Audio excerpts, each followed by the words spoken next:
Bienvenidos a una nueva predicación con el pastor Juan Carlos Heredia de la Iglesia Bautista Sugar Creek, Ministerio en Español, ubicada en el 13223 del Southwest Freeway en Sugar Land, Texas 77478. Nuestro servicio de escuela dominical comienza a las 9:30 de la mañana para los niños, jóvenes y adultos. Le invitamos a nuestro culto de adoración a las 11 de la mañana, que será de gran bendición para usted y toda su familia. Dejamos con usted al pastor Juan Carlos Heredia. Con esto le voy a pedir que tomemos nuestros asientos.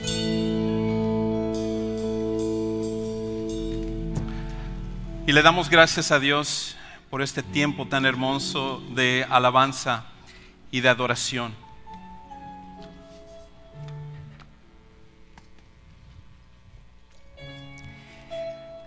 Y antes de que entremos a la palabra de Dios, tenemos un tiempo hermoso que es siempre un placer para mí como pastor hacerlo. Y es una presentación de una niña en nuestra congregación. Y para ello voy a invitar a Gloria Alcalá, que ella pase aquí al frente con Isabela Sofía Melgar. Y para Gloria en esta mañana, adelante Gloria, es un tiempo súper especial porque no solamente estamos haciendo la presentación de su hija Isabela delante de toda la congregación, sino que hace unos momentos también Gloria se bautizó. Y le damos gracias a Dios por eso.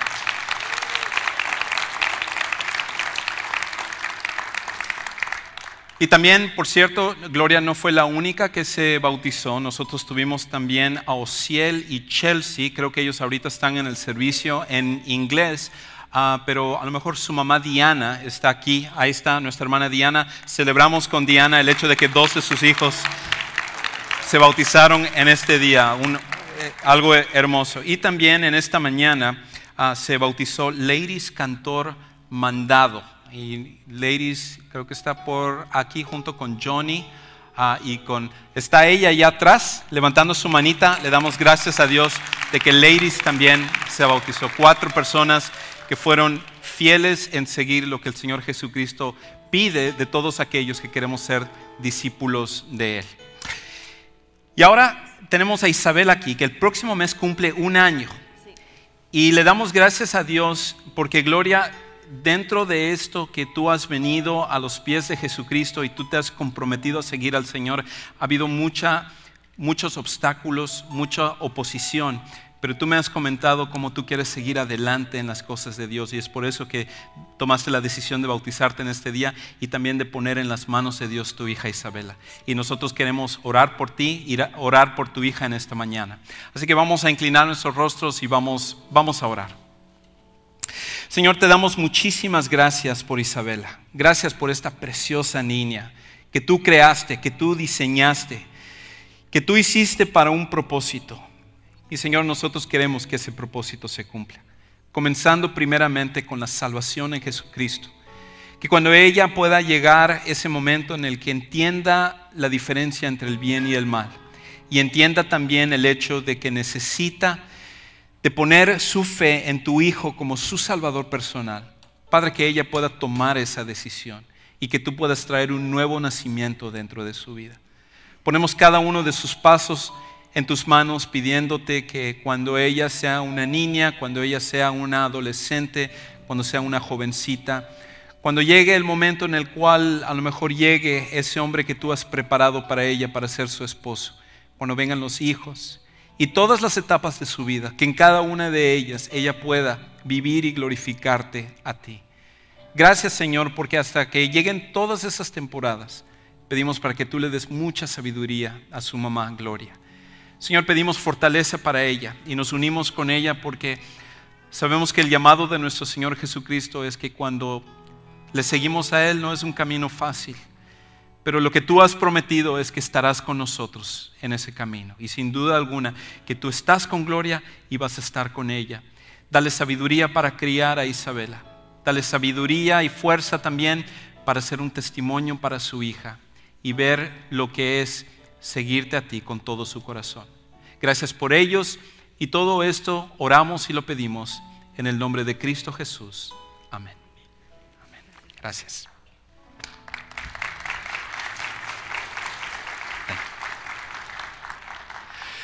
Con esto voy a invitar ahora a que los niños de 2 a 6 años salgan con sus maestros. Voy a pedir que ellos vayan por esta puerta que está del lado de la derecha de ustedes y que ellos vayan preparándose para recibir también la palabra de Dios, pero más conforme a la edad de ellos. Y para los demás que permanecemos aquí, yo le voy a invitar ahora a que usted abra en su Biblia o prenda en su Biblia libro de Lucas capítulo 13, Lucas capítulo 13, versículos del 1 al 5, es el pasaje que estaremos estudiando en esta mañana. Lucas capítulo 13, versículos 1 al 5. Y antes de que entremos a la palabra de Dios, le voy a invitar a que nuevamente me acompañe en oración. Señor, tú eres un buen Dios. Tú eres un gran Dios. Y tú estás en control de cada cosa que suceda en nuestra vida, hasta cuando nosotros no lo entendemos. Te damos gracias de que tú tienes un propósito con el dolor. Y Señor, en esta mañana muchos que estamos en dolor, muchos que a lo mejor estamos saliendo o a punto de entrar del dolor y del sufrimiento, necesitamos que tú nos ministres. Por eso pedimos que tu Espíritu Santo tenga libertad para tocar hasta el fondo de nuestros corazones, transformar nuestras mentes y poner en nosotros el compromiso de vivir nuestra vida para ti. Todas estas cosas oramos y lo pedimos en el nombre de Cristo Jesús. Amén. Hace 2 semanas comenzamos con una serie que se llama ¿En dónde está Dios en mi dolor? ¿Dónde está Dios en medio del dolor que yo estoy viviendo? Y esa es la pregunta que muchos de nosotros nos hacemos cuando estamos pasando por etapas difíciles de nuestra vida. Esa es la pregunta que nosotros hacemos cada vez que nosotros estamos batallando con una enfermedad. Cuando el doctor viene y nos dice, tú tienes cáncer o tienes esta enfermedad y no hay manera de poder curarlo o no hay tratamiento que pueda quitarlo. Esto es lo que nosotros pensamos cuando nuestros hijos a lo mejor están en una situación difícil o nuestro matrimonio está en una situación difícil, donde la persona que se había comprometido para estar con nosotros el resto de nuestra vida nos abandona de repente y nos deja la carga. ¿Dónde está Dios en medio de todo eso? Es la pregunta que nosotros nos hacemos. Y queremos que Dios nos responda y que Él nos ministre y que Él nos explique por qué nosotros estamos pasando por el dolor. Esa es la pregunta que muchas veces yo me hago. ¿Por qué es que aparentemente los que hacen el mal parece ser que prosperan? Parece ser que les va muy bien. Parece ser que ellos salen adelante en la vida y tienen todo lo que ellos están buscando. Mientras que muchas veces los creyentes, los cristianos, los que están buscando a Dios, tal parece como que ellos son los que más problemas están sufriendo en esta vida. Yo quisiera muchas veces hacerle esa pregunta a Dios y que Él me responda. Muchas veces me imagino tener a Jesús ahí adelante mío físicamente y poder preguntarle, Jesús, ¿por qué nosotros tenemos que pasar por el sufrimiento y los problemas? Y a lo mejor usted se ha sentido de esa manera también. A lo mejor usted, en medio de su oración, hace esa pregunta y usted siente que esa oración no pasa del techo porque aparentemente no viene la respuesta que usted está buscando en medio de ese dolor. Lo bueno es que nosotros no somos los primeros en hacer esta pregunta. Lo bueno es que otros también tuvieron esta inquietud y necesitaban una respuesta por parte de Dios y Dios le respondió con respecto a ello. En el pasaje que nosotros vamos a estudiar en esta mañana, precisamente esa es la pregunta que le hacen directamente a Jesucristo. ¿Por qué hay este sufrimiento? ¿Por qué personas pasan por accidentes, enfermedades, muerte, sufrimiento, dolor? Y Señor, ¿por qué tú permites estas cosas dentro de su vida? Así que le voy a pedir que ahí en Lucas 13, 1 al 5, que usted me acompañe en esta lectura de este pasaje. Y comienza diciendo de esta manera. Dice, en esa misma ocasión había ahí algunos que le contaron acerca de los galileos cuya sangre Pilato había mezclado con la de sus sacrificios. Respondiendo Jesús les dijo, ¿pensáis que estos galileos eran más pecadores que todos los demás galileos? ¿Porque sufrieron esto? Os digo que no. Al contrario, si no os arrepentís, todos pereceréis igualmente. ¿O pensáis que aquellos 18 sobre los que cayó la torre de Siloé y los mató eran más deudores que todos los hombres que habitan en Jerusalén? Os digo que no. Al contrario, si no os arrepentís, todos pereceréis igualmente. Ahora, a primera vista, tengo que decir, este es un pasaje que parece bastante extraño con todo lo que está viniendo en lo que acabamos de leer. Porque la respuesta de Jesús aparentemente es un poco confusa con lo que Él está diciendo aquí.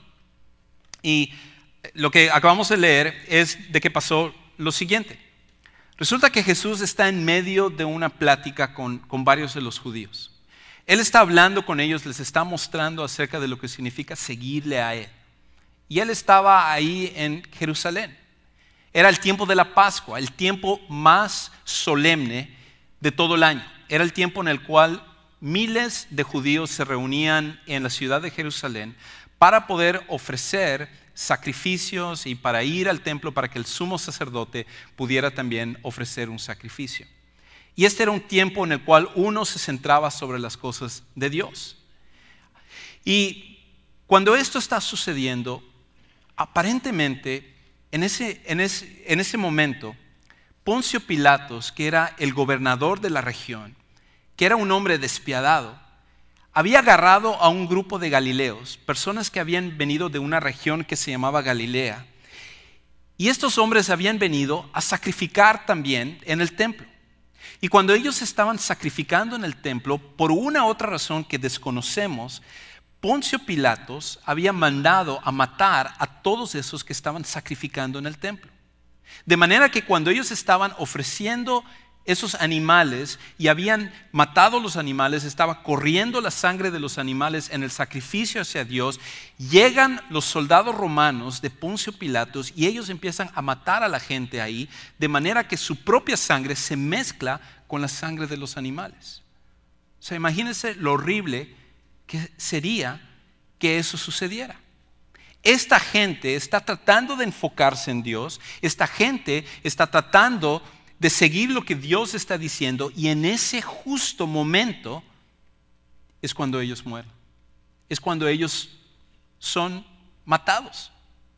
Tal sería como que si nosotros un domingo estuviéramos aquí, estamos alabando a Dios, estamos en medio de un canto, estamos exaltando a Dios con nuestros corazones y nuestra mente, y de repente un grupo entra aquí con ametralladoras y nos mata a todos nosotros justo en medio de la alabanza a Dios. Imagínense el impacto que eso tendría en ese momento. Ahora, esto era algo que los judíos de ese tiempo podían esperar de Poncio Pilatos, porque el hombre era despiadado. Por alguna razón, esta historia que acabamos de leer no se encuentra en archivos históricos fuera de la Biblia, pero no significa eso que entonces no sucedió. Porque el historiador Josefo, un historiador de esa época que nos relata de varias cosas que sucedieron, por ejemplo, él habla de que Poncio Pilatos era tan despiadado que entre muchas de las cosas que él hizo es que en una ocasión él trajo emblemas militares de los romanos, los cuales contenían animales como águilas y otras cosas, y él quería saturar a toda la ciudad de Jerusalén con esos emblemas, lo cual estaba prohibido de acuerdo a la ley de Dios. Eso era una afrenta al judaísmo. Era el de decir, no importa lo que tú creas, al final de cuentas se va a hacer lo que nosotros querramos. Y por esa razón, inclusive, algunos se levantaron en contra de Poncio Pilatos cuando pusieron los emblemas en la ciudad de Jerusalén, y Poncio Pilatos mandó a matar a todos los que se rebelaron en contra de ello.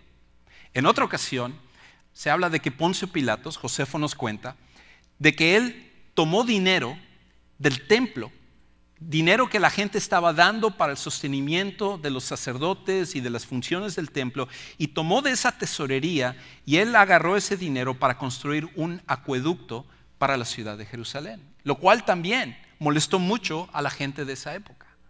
Así que Poncio Pilatos no era solamente ese personaje que se lavó las manos cuando tenía la decisión de entregar a Jesús o no. Era un hombre despiadado. Y es por eso que algunos años después de esto, el César quitaría a este hombre por todos los problemas que él estaba causando entre los judíos. Así que ahora en esta ocasión, cuando se levanta, amanece el día, se levantan las personas, la nueva noticia es de que Poncio Pilatos había mandado a matar ahora a un grupo de galileos. Y ahora vienen y le preguntan a Jesucristo con respecto a esto. Señor, ¿qué piensas con respecto a este grupo que sucedió? Sería como que si Jesús viniera físicamente en nuestra época y estuviera aquí, nosotros le preguntaríamos, Señor, ¿por qué mataron a esas 3 personas ayer en un centro comercial en Baltimore? ¿Qué tal si hubiéramos sido nosotros? ¿Qué tal si hubiera sido no 3 personas desconocidas que nosotros no sabemos nada de ellos? ¿Qué tal si hubiera sido usted y 2 miembros de su familia que el día de ayer hubieran muerto? Pues nosotros le hubiéramos preguntado a Jesús, Señor, ¿por qué permites esto? ¿Por qué permites que esto suceda? Es la primera pregunta que nosotros vemos en este pasaje. Pero dentro de todo lo que vamos a ver a través de este pasaje, quiero que usted tenga en su mente una cosa, que hay algo que nosotros podemos aprender hasta cuando estamos sufriendo. Hay algo que nosotros podemos aprender hasta en medio del sufrimiento. Y eso es lo que Jesús va a responder a estos hombres y va a respondernos a nosotros también. Que nosotros en medio del sufrimiento hay algo que podemos aprender. Ahora hay 3 cosas que creo que este pasaje va a hablar con respecto a lo que nosotros podemos aprender dentro del sufrimiento. Y lo primero es esto: no existe una persona que sea completamente inocente o suficientemente buena. No hay una persona que sea completamente inocente o que sea suficientemente buena. La pregunta clásica que nosotros nos hacemos es: ¿por qué sufren los inocentes? ¿Por qué sufren los justos? ¿Por qué padecen todos aquellos que hacen el bien? Mas cuando esta pregunta es traída a Jesucristo, esa no es la manera en la cual Él responde. La manera en la cual Él responde es ayudándonos a entender que no hay distinción entre las personas, porque lo que nosotros pensamos que es justo y bueno, en realidad no lo es. Más que preguntarnos por qué los inocentes sufren, la pregunta que deberíamos hacernos es: ¿por qué es que no hay ninguno que en realidad sea inocente o que sea justo? Porque la realidad es que todos nosotros pecamos. Todos nosotros estamos mal. Todos nosotros nos rebelamos en contra de Dios.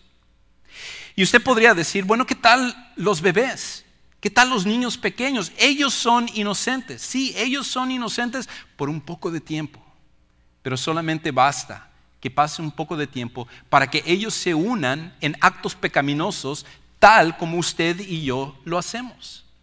No hay en realidad ninguna persona que sea completamente buena o que sea completamente inocente.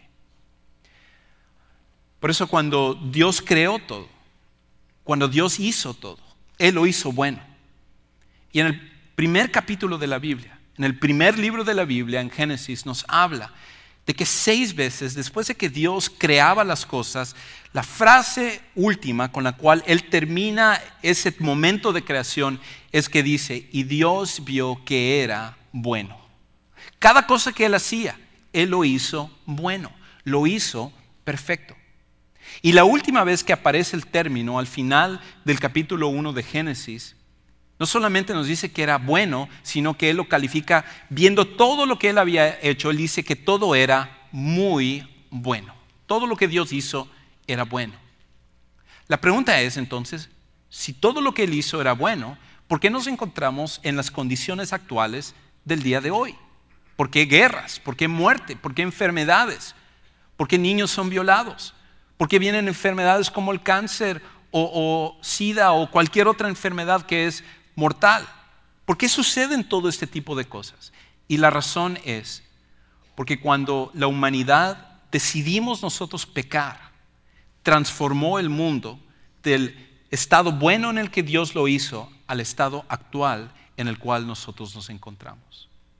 Y usted podrá decir, bueno, yo soy una buena persona. Digo, yo vengo a la iglesia, yo busco a Dios, yo oro. Y constantemente cuando estamos en medio del sufrimiento le recordamos a Dios lo bueno que nosotros somos. Le estamos diciendo a Él, yo soy muy bueno, Señor. ¿Por qué permites esto dentro de mi vida? Lo que nosotros no nos damos cuenta es acerca del grado de pecado que nosotros tenemos. Ahora, yo tengo una camisa negra en esta mañana que estoy utilizando con algunas rayas blancas. ¿Okay? Cuando yo me pongo con este fondo negro, tengo que decir, estas rayas blancas se exaltan. Usted puede verlos de mejor manera. Y a lo mejor yo puedo decir, estas rayas blancas son el hecho de que yo soy pastor, el hecho de que bautizo a personas. Hoy tuve el privilegio de bautizar a 4 personas. Digo, ¿a cuántas personas ha bautizado usted en su vida? ¿Okay? Tengo el privilegio de predicar la palabra de Dios, tengo el privilegio de poder hablarles a personas para que vengan a Jesucristo, soy ordenado como pastor. Todas estas rayas blancas que están aquí es todo lo bueno que yo he hecho. Y digo, Señor, yo, ¿por qué voy a pasar por sufrimiento si yo soy fiel a ti dentro de todo esto? Pero es ahí cuando me comparo no al estado del mundo actual, sino a la santidad de Dios, que esas rayas blancas desaparecen. Es ahí cuando lo blanco ya no se distingue. Lo que más se distingue es lo negro. Es ahí cuando Dios me recuerda, sí, Juan Carlos, pero ¿y qué tal tu orgullo? ¿Qué tal cuando te molestas con las personas? ¿Qué tal cuando eres impaciente? ¿Qué tal cuando debes estar más con una persona de lo que tú estás? ¿Qué tal cuando tú haces algo con una motivación equivocada? Entonces es ahí cuando se resalta lo negro, cuando lo comparamos con la santidad de Dios. El problema que nosotros tenemos es que tendemos a fijarnos solamente en lo bueno que nosotros hacemos, pero se nos olvida todo lo malo que hacemos. Es por eso que Jesús, lo primero que Él hace cuando le hacen esta pregunta, cuando le dicen, Señor, ¿qué piensas con respecto a estos galileos que murieron? La respuesta de Jesús es increíble. Es algo que me asombra. Porque probablemente si me hubieran hecho esa pregunta a mí, yo hubiera dicho, sí, no, este Poncio Pilatos es un despiadado. De verdad, Poncio Pilatos es alguien que merece morir y él no tiene límite y de verdad que él no tiene temor a Dios. Y me hubiera enfocado sobre Poncio Pilato. Pero ¿sabe una cosa? Jesús nunca menciona a Poncio Pilato. Nunca ni siquiera sale dentro de la conversación. Nosotros tendemos a hacer eso. Nosotros tendemos a decir, sí, yo estoy mal, pero por lo menos no estoy como este. Por lo menos no soy como fulano de tal. Oh, ya viste este hermano o hermana que viene y que dice que ama a Dios y aquí está haciendo esto, haciendo lo otro, y nos empezamos a fijar con respecto a ello. Y Jesús dice, oh, no. Él dice, ¿pensáis que estos galileos eran más pecadores que todos los demás galileos porque sufrieron esto? ¿Piensas que porque una persona pasa por sufrimiento es el castigo de Dios sobre su vida? Nosotros escuchamos de alguien que pasa por una enfermedad, o alguien que se muere, o que pasa por un problema súper severo. Y nuestro primer instinto es el de decir, Dios lo está castigando por algo que Él está haciendo en su vida. A lo mejor Él tiene un pecado escondido que no ha confesado. Yo me acuerdo de una ocasión en la cual no me saludó. Entonces yo creo que sí, Él es un egoísta. Y empezamos a listar todas las cosas con respecto a la persona e instintivamente nosotros pensamos que eso es un castigo que viene de parte de Dios para esa persona. Yo me acuerdo inclusive hace algunos años cuando vino el huracán Katrina, se acordará usted, que pegó Nueva Orleans y muchas personas murieron a raíz de lo que sucedió ahí. Me acuerdo y todavía años después todavía personas en sus conversaciones decían, es que si usted hubiera conocido Nueva Orleans, todo lo que hacían allá, todo la hechicería y todos los ritos que tenían y el paganismo, ese era el castigo de Dios para ellos, porque ellos estaban en pecado. Y yo pregunto, ¿cuál es la diferencia con nosotros? ¿Cuál era la diferencia entre Nueva Orleans y Houston, la ciudad donde hay más tráfico humano y prostitución en todo el mundo? Digo, en vez de que se haya desviado ese huracán solamente hacia Nueva Orleans, ¿no debió en la trayectoria también pegado a nosotros y muchos de nosotros morir dentro de eso? Tengo que decir, eso hubiera sido lo justo. El problema es que cuando vienen tragedias y vienen problemas, lo primero que nosotros nos preguntamos es, ¿por qué Dios tú permites esto? ¿Y por qué haces esto? Seguramente tiene que ser por un castigo. La verdadera pregunta que nosotros deberíamos hacernos es esto: ¿por qué Dios permite que yo todavía esté vivo aquí? Más que preguntarme, Señor, ¿por qué permites que yo tenga una enfermedad? Lo que yo debería de preguntarme es, Señor, ¿por qué me permites que yo tenga salud? Señor, ¿por qué me quitaste a mi ser amado que murió? Deberíamos de preguntarnos, Señor, ¿por qué permitiste que yo pudiera gozar de ese tiempo junto a esa persona? La realidad es que muchas veces nos hacemos la pregunta equivocada dentro de todo esto, porque nosotros lo que estamos pensando es que merecemos ciertas cosas, merecemos los favores de Dios, porque no somos como los demás. Pero el problema es que cuando comparamos nuestra vida, no con otras personas, sino con Dios, la santidad de Dios nos muestra que estamos muy lejos de ser como Jesucristo. E inclusive el dolor y el sufrimiento en este mundo es algo que a ninguna persona debe de exentarse, porque todos nosotros somos parte de ese mismo pecado. Así que Jesús les dice, ¿ustedes creen que están mejores que los galileos? ¿Creen que todos los galileos, los que no sufrieron por eso, resulta que ellos sí padecieron y eran diferentes a los demás? E inclusive hace otra pregunta. Dice, ¿o pensáis, versículo 4, que aquellos 18 sobre los que cayó la torre en Siloé y los mató eran más deudores que todos los hombres que habitaban en Jerusalén? Resulta que unos días antes estaban en una construcción de una torre al sur del templo, en una fuente que se llamaba Siloé. Y en esa construcción de repente parte de la torre se vino para abajo. Y habían personas que a lo mejor estaban pasando en ese momento o que estaban sentados en ese momento ahí, y esas piedras mataron a esas 18 personas. Y la gente probablemente habría dicho lo mismo. Seguramente esto fue un castigo de Dios para esas personas. Pero Jesús dice, ¿cuál es la diferencia entre esas personas y todos los demás habitantes en Jerusalén? ¿Cuál es la diferencia entre la gente que vivía en Katrina, los cristianos, en Nueva Orleans durante el Katrina? ¿Cuál es la diferencia entre los cristianos que vivían en Nueva Orleans y debían de evangelizar y ser un testimonio en Nueva Orleans? ¿Cuál es la diferencia entre ellos y nosotros en este día? Y la respuesta es que no hay ninguna diferencia. todos nosotros merecemos ser parte de un mundo en el cual colaboramos con nuestros propios pecados. Es por eso que Jesús trata de que ellos entiendan de que no es ellos y nosotros, los malos y los buenos, sino que todos nosotros estamos mal.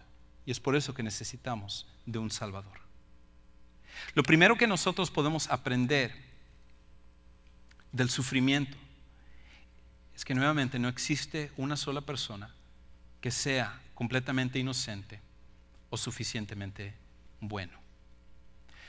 Lo segundo que el pasaje nos va a decir es esto: que si no fuera por la misericordia de Dios, ocurrirían más tragedias. Si no fuera porque Dios está en control de las cosas, más gente como esos galileos matados por Poncio Pilato morirían. Más gente por un derrumbe de una torre morirían. Más personas como un centro comercial en Baltimore, o un huracán Katrina, o un tsunami. Cualquiera de estas cosas, más cosas así, quitarían la vida de las personas. Pero no es sino por la misericordia de Dios que todos nosotros estamos vivos. Y es por eso que nosotros muchas veces cuando pasamos por el sufrimiento, nos ponemos en la posición de demandarle a Dios que Él nos dé lo que nosotros queremos. Y le decimos a Dios: Señor, yo quiero que tú intervengas y me ayudes en esta situación. El problema es esto: que tú no puedes demandar, ni yo puedo demandar misericordia. La misericordia es algo que tú no puedes demandar, porque la misericordia es algo que la otra persona tiene que dártelo de su propia voluntad. Lo que sí nosotros podemos demandar es justicia, pero la justicia implica darle a cada persona lo que merece. Y en este caso, cuando nosotros demandamos a Dios, rara vez nosotros demandamos justicia. Porque cuando decimos: Señor, esta persona que me hizo daño, Señor, esta persona que me insultó, Señor, esa persona que me quitó mi trabajo, esta persona que siempre habla mal de mí, encárgate de esa persona. Si nosotros vamos a ser justos, entonces Dios no solo se tiene que encargar de esa persona, se tiene que encargar de usted también, cada vez que hace algo similar a ello. Es por eso que la justicia es lo que se puede demandar, mas la misericordia no se puede demandar. La misericordia es un acto que tiene que darse de forma voluntaria. Y la cosa es que Dios, en vez de darnos lo que es justo, que es nuestro castigo a todos, enfermedad a todos, muerte a todos, en vez de ello, Dios nos da de su gracia y su misericordia todos los días. Piénselo por un momento. Jonathan Edwards, un famoso predicador antiguo, en una ocasión estaba predicando y le hizo esta pregunta a su congregación cuando se levantó a predicar el sermón, y les dijo: ¿qué han hecho ustedes el día de hoy para merecer que Dios haya permitido que ustedes se levanten? ¿Qué han hecho el día de hoy para merecer el hecho de que Dios permita que ustedes vengan a la iglesia? ¿Qué han hecho el día de hoy para que Dios haya permitido que puedan ver, que puedan escuchar o que puedan tener una relación personal con Él? No hemos hecho absolutamente nada para merecerlo. La realidad es que todo lo que nosotros tenemos es simplemente por la misericordia de Dios. Y es por eso que le alabamos a Él. Porque Él no nos paga en base a su justicia nada más, sino en base a su misericordia. Dios es misericordioso con usted. Dios es misericordioso conmigo. Y no nos paga de acuerdo a lo que merecemos, sino que nos paga de acuerdo a su amor. Es lo que estas personas necesitaban ser recordados, y es lo que nosotros necesitamos recordar también. En medio del sufrimiento, nosotros necesitamos recordar que si no fuera por las misericordias de Dios, todos nosotros estaríamos fulminados.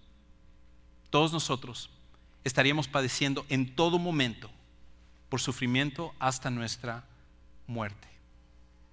Lo tercero y lo último de este pasaje es esto: que en medio del sufrimiento, lo que nosotros también podemos aprender es que no hay una persona que necesite arrepentirse y acercarse a Dios.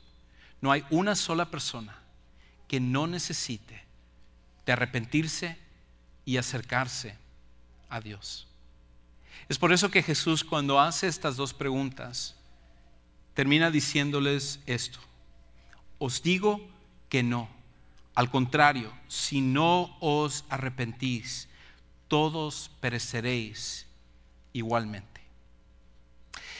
El sufrimiento de otra persona, cuando alguien está padeciendo de algo, o cuando nosotros pasamos por momentos de sufrimiento y de dolor, lo que eso nos debe de llevar, y escuche, si usted en esta predicación sale aquí olvidándose de todo lo que he dicho y no le ha puesto atención a nada de lo que he estado diciendo porque su mente está volando a 1000 millas de aquí, por lo menos escuche esto. El sufrimiento nos puede ayudar para que nosotros, en vez de analizar la condición espiritual de otra persona, procuremos ver nuestra propia condición espiritual. Esa es la ventaja que tiene el sufrimiento. Porque cuando pasamos por sufrimiento, entonces eso nos ayuda para empezar a ver cuál es nuestra condición delante de Dios. Ahora, no siempre es que una persona va a sufrir porque ha hecho algo pecaminoso. El caso de Job es un caso así. Pero el hecho de ser parte de un mundo de pecado donde nosotros colaboramos con ello, es justo que todos nosotros padecemos debido a ello. Y por esa razón, Jesús dice, la respuesta apropiada en medio del sufrimiento es que las personas se arrepientan y que busquen de Dios. ¿Cuántas personas, por ejemplo, se muere un pariente de ellos? Una esposa, un hijo, un padre, una mamá. Y en muchas veces me ha tocado de que cuando es el funeral están llorando y están diciendo, mi vida nunca va a ser igual. Mi vida desde ese momento cambia porque esta persona fallece. Y empiezan a meditar y empiezan a ver su propia vida y ver que la vida es corta. Todos nosotros vamos a morir y en ese momento se están acordando de eso. Pero pasa un día, pasa una semana, pasa un mes y ¿qué sucede? La vida vuelve a la normalidad y vuelven a ser las mismas personas que eran. ¿Por qué? Porque el sufrimiento en este caso no llevó un arrepentimiento verdadero. No llevó realmente a buscar y a acercarse a Dios, sino que simplemente fue un momento de dolor en el que una persona dice, pasé por esto. Me recuerda a una historia que leí acerca de un hombre que se llamaba Terry Anderson. Y este hombre era un reportero para lo que era una empresa grande que se llama Associated Press o AP, la AP, una agencia muy famosa de noticias en el mundo. Y resulta que este hombre, él le enviaron a trabajar en Beirut, en Líbano. Y él estaba allá y haciendo reportajes del Medio Oriente. Y un día, él acababa de terminar de jugar tenis con unos amigos y todo. Y cuando estaba terminando de vestirse, sale y de repente un carro viene delante de él. Lo agarran, lo meten a la cajuela, le vendan los ojos, las manos y todo. Y era un grupo de terroristas musulmanes, militantes, que se lo llevaron. Y se lo llevaron a una casa y empezaron a golpearle y a torturarle. Hicieron un video con respecto a su vida para tratar de que influenciara a los Estados Unidos con respecto a ciertas políticas, con respecto al Líbano. Y este hombre se convirtió en la persona que más tiempo ha pasado como un rehén de terroristas. Pasó más de 6 años siendo rehén de estos jóvenes militantes, estos jóvenes terroristas.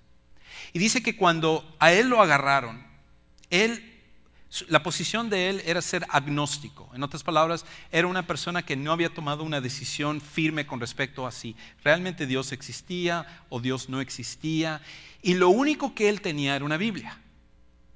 Y dice que cuando él empezó a analizar su vida y empezó a ver el vacío que había dentro de él, se dio cuenta que todo para lo que él había vivido en su vida era algo que no valía la pena. Y él empezó a orar a Dios y a decirle: Señor, ayúdame en medio de esta situación. Yo sé que yo estoy mal. Es más, yo te pido que tú me ayudes y me libres. Y si yo salgo de aquí, yo prometo que voy a empezar a ir a la iglesia. Yo prometo orarte y leer mi Biblia y buscarte con todo mi corazón. Y así cada año que pasaba era la oración de este hombre, hasta que finalmente, después de 6 años, creo que 6 años, 6 meses aproximadamente, lo dejaron ir y él pudo regresar. Inclusive ahora él se lanzó para una posición como un candidato para una posición política en el estado de Ohio. Pero eso fue el momento en el cual se transformó su vida. Ese momento de sufrimiento le ayudó a arrepentirse y a darse cuenta que él necesitaba acercarse a Dios. Yo pregunto, ¿cuántas veces ha habido sufrimiento en su vida? Y el sufrimiento, en vez de acercarle a Dios, le ha alejado de Dios. ¿Cuántas veces, en vez de que el sufrimiento le lleve al arrepentimiento y a analizar su vida y a darse cuenta de las áreas que están mal, usted reniega en contra de Dios y se molesta en contra de Él? Nosotros podemos aprender en medio del sufrimiento. Jesús dijo que en medio de eso, en vez de ver la vida de otras personas, necesitamos darnos cuenta que todos nosotros somos pecadores y todos nosotros estamos mal. Vamos a inclinar nuestros rostros y vamos a cerrar nuestros ojos.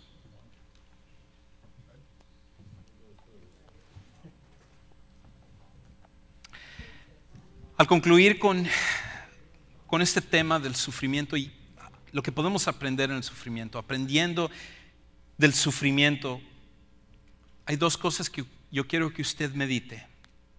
2 cosas que usted necesita pensar en esta semana. Cuando venga el sufrimiento en su vida, usted necesita escoger que el sufrimiento te ayude a ver tu propia condición espiritual. Es lo primero que necesitas hacer. No veas hacia tu alrededor, no preguntes ¿por qué fulano no sufre? ¿Por qué esta persona no pasa por este problema? ¿Por qué tengo que ser yo? Más bien, nosotros necesitamos escoger y decir: Señor, muéstrame lo que en mi vida tú quieres cambiar. Y lo segundo es, escoge que el sufrimiento te acerque a Dios en vez de alejarte. Es muy fácil cuando el sufrimiento viene dudar de Dios, cuestionarle, pero el sufrimiento puede servir como un vehículo para acercarnos a Él. Y yo te motivo en este día de que tú de antemano escojas que cualquier sufrimiento, cualquier dolor que tú pases en tu vida, tú escojas que eso te ayude a acercarte a Dios en vez de alejarte de Él. Ahora, quizás en este día hay algunos que están aquí y lo primero que necesitan hacer dentro de sus vidas es venir a poner su fe en Jesucristo como su Salvador personal. A lo mejor hay personas que están acá que han confiado siempre en ser religiosos, en ser buenos. Dicen: yo soy una persona decente, yo soy una persona honesta, yo no me meto con otros, yo trato de vivir mi vida y Dios sabe eso, y yo creo que por eso yo estoy preparado para estar delante de Dios. Pero usted sabe en el corazón que usted, si estuviera delante de Dios, no está preparado. Y Dios, en cambio, Él buscó una manera para que usted tuviera esa preparación. Y la manera en la cual Él lo hizo es que Él mismo escogió enviar a su propio Hijo para ser parte del sufrimiento y de hecho vivir el sufrimiento más grande que alguien haya vivido, que fue cuando Él murió en una cruz. Un Dios que nos ama tanto que Él decidió compartir nuestro sufrimiento en vez de ignorarlo. Y ese gran Dios vino a este mundo, vivió una vida perfecta, murió y por 3 días estaba en una tumba. Pero al tercer día Él se levantó de entre los muertos, el único que lo ha podido hacer. Y cuando Él lo hizo, mostró que Él tiene poder sobre la vida, sobre la muerte, sobre el dolor y sobre el sufrimiento. Y si usted el día de hoy toma la decisión de aceptar lo que Jesús hizo por usted y creer con todo su corazón que Él murió para limpiarle de todos sus pecados, la Biblia dice que Él le hace una nueva persona, una nueva criatura. Pero usted tiene que tomar esa decisión. Y si hay alguien en este día que no ha tomado esa decisión, ¿por qué no hacerlo el día de hoy? Yo le voy a pedir que si Dios está poniendo en su corazón aceptar a Jesucristo como su Salvador personal el día de hoy, levante su mano como una señal de que usted quisiera hacerlo. ¿Hay alguien en este lugar que quisiera tomar la decisión de recibir a Cristo como su Salvador personal? Levante su mano ahí donde está sentado. Y sabe que nosotros queremos orar con usted y queremos explicarle un poco más de lo que esto significa. Vamos a terminar con una oración. Gracias, Señor, porque hasta en medio del sufrimiento nosotros podemos aprender. Hasta en medio del sufrimiento hay una lección que nosotros podemos recibir. Pero, Señor, te pedimos también que tú nos des la fortaleza para seguir adelante, para darnos cuenta que nosotros necesitamos ver nuestra propia condición espiritual en vez de la condición de otros, y necesitamos permitir que el dolor y el sufrimiento nos acerquen a ti en vez de alejarnos. Gracias por tu compasión y tu misericordia sobre nuestras vidas. Te alabamos, te bendecimos y te damos gracias por ello, y lo hacemos en el nombre de Jesucristo. Amén. Gracias por habernos acompañado en una predicación más del pastor Juan Carlos Heredia de la Iglesia Bautista Sugar Creek, Ministerio en Español. Esperamos que este mensaje haya sido de edificación para su vida. Hasta la próxima oportunidad, que Dios le bendiga ricamente.